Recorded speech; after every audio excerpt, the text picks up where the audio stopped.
मैं हूं प्रियंका और आप देख रहे हैं राष्ट्रीय जगत विजन न्यूज। राजधानी रायपुर की सबसे पुराने थाना सिटी कोतवाली में बीती रात जन्माष्टमी का अद्भुत नजारा देखने को मिला। भगवान श्री कृष्ण का जन्म थाने के लॉकअप में हुआ। ये परंपरा पिछले कुछ सालों से चली आ रही है। रायपुर में श्री कृष्ण जन्माष्टमी मनाने की अनोखी परंपरा है, जहां द्वापर युग की तरह बाल कृष्ण का जन्म भी कारागार में होता है।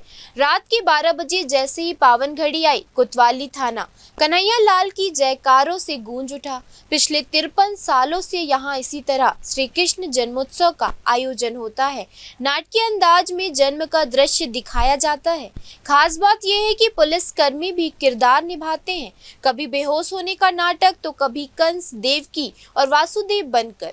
भगवान के जन्म के बाद सिटी कोतवाली से लेकर सदर बाजार स्थित गोपाल मंदिर तक भव्य झांकी निकाली गई।